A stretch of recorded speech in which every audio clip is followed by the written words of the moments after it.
Okay, so I was on Capitol Hill 2 days ago, and I just thought it would be fun. I heard about a Republican Study Committee event. Republican Study Committee event's like a caucus that has 70 members in the GOP. And they set up this new media room in the Cannon office building where all of the Con Inc. outlets, plus Zero Hedge, which is, kind of a libertarian focused outlet, but mostly just like friendly Con Inc. outlets, were going to give publicity to backbenchers. And so all of the Republicans who wanted to get some media attention and talk about issues of convenience were just basically shepherded in there. And I just kind of like walked right in and hung out in the corner.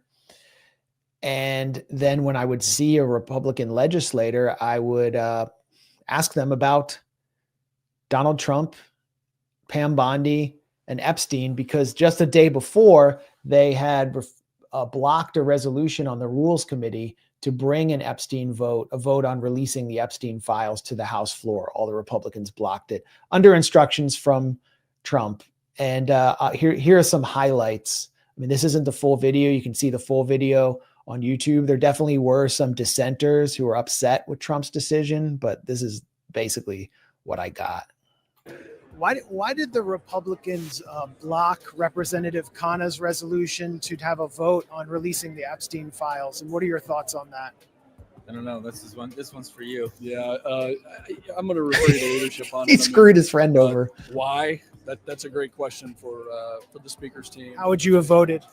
It's, again, a great question for the speaker's team. So to release the Epstein files, would you have voted yes? People want to know that we can trust what's happening, and I trust what President Trump is doing. I trust the direction that Mike Johnson is going. What do you think about that resolution, and how would you have voted? We'll do an official statement from the office on Epstein files. Thank you.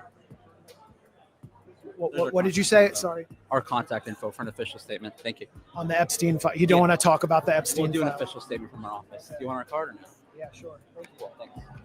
Okay, well, what do you think of Pam Bondi declaring that after she said there were files on her desk that they're not going to... What I'm here to talk about today is Small Business Committee and the economy and how Main Street America is growing and getting bigger every single day. That's what I'm focused on today. Just one quick question. Yeah. Do you trust the president's judgment on Jeffrey Epstein? I have confidence in the president, confidence in his team. Always have.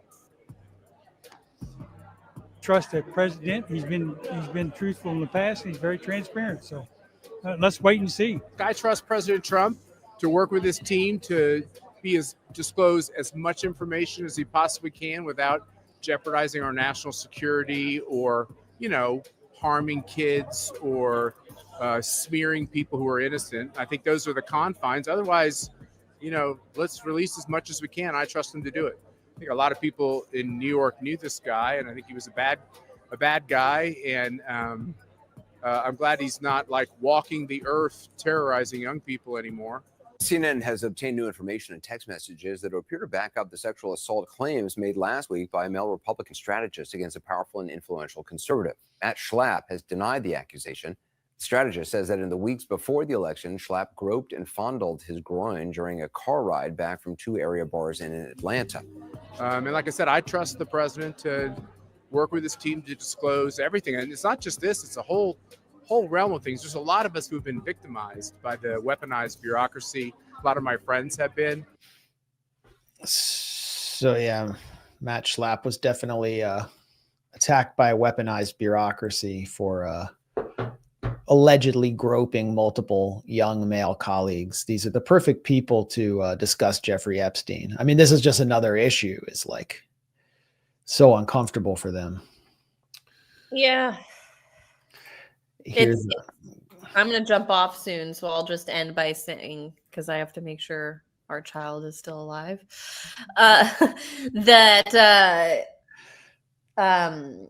in some ways it's like Trump is going after any Republican that challenges him, and Thomas Massie. Yeah, Thomas Massie. It would be scary. It's a scary time to be a Republican congressperson, and it shows that not everybody's willing to be as outspoken or brave as like MTG or Massie. And I give some of the people, like the people that spoke at TPUSA and others, credit, because I do think that for all of the lies and just insane betrayal that Trump's administration has pulled right now, I do think a lot of people are calling it out that are from his network. Like for Tucker to be such a major critic right now, I think that's what tells me that this is the beginning of a rift that is going to be something more. Because if the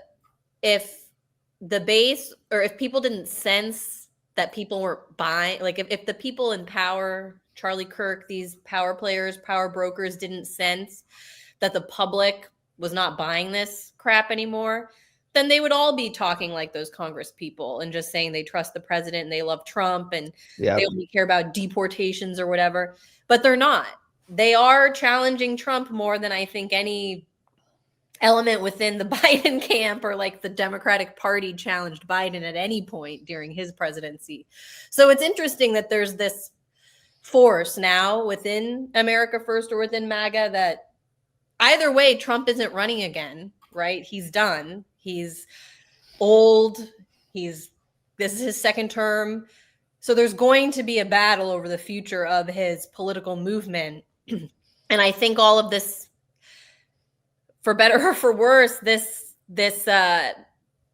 Iran bombing, the Israel, the bowing down to Israel, the Epstein cover up is going to create space for someone probably to come and fill the void and compete with the more mainstream elements that are going to try to take over. Because, Marco Rubio,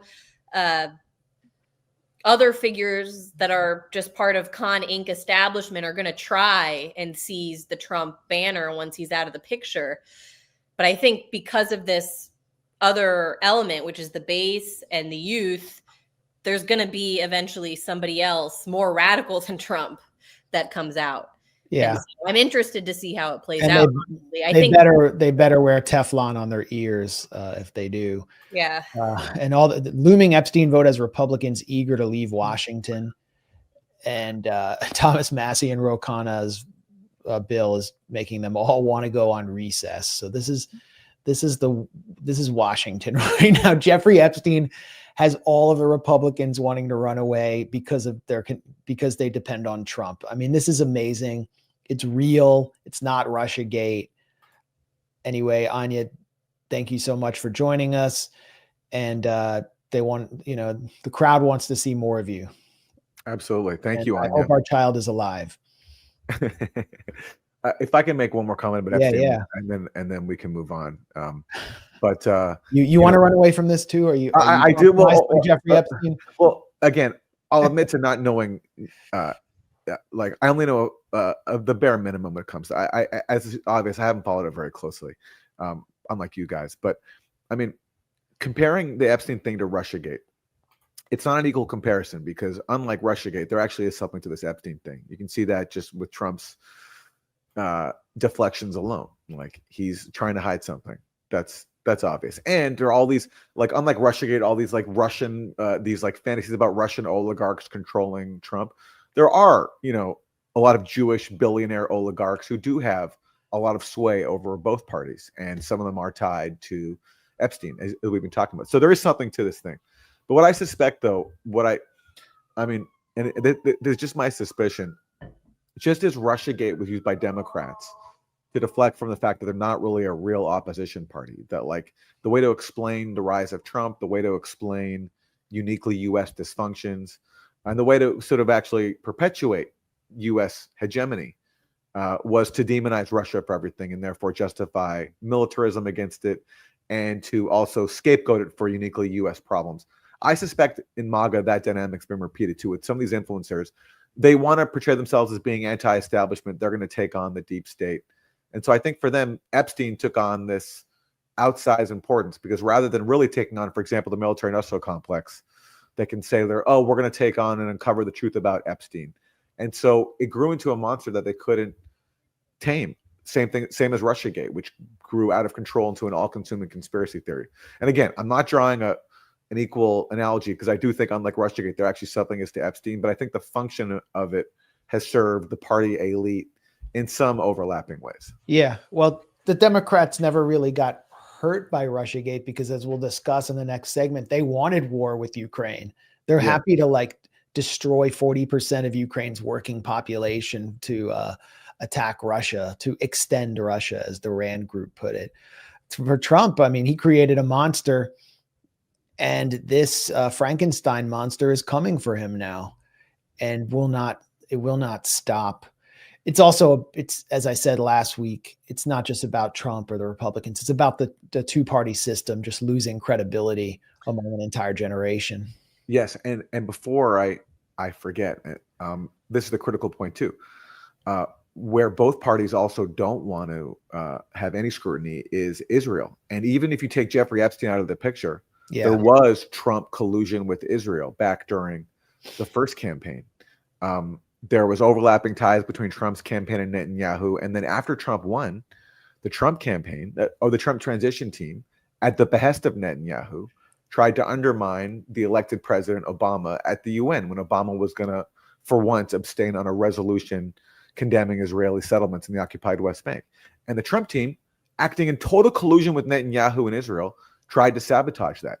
And Democrats didn't even bat an eye. It was they yawned. They didn't care. And MSNBC. They diverted the whole discussion to Russia. Exactly. So that's also where Epstein, indicts both parties too. Is that both parties have an interest in ignoring the huge foreign influence and interference, and their collusion with that interference when it comes from Israel, not Russia.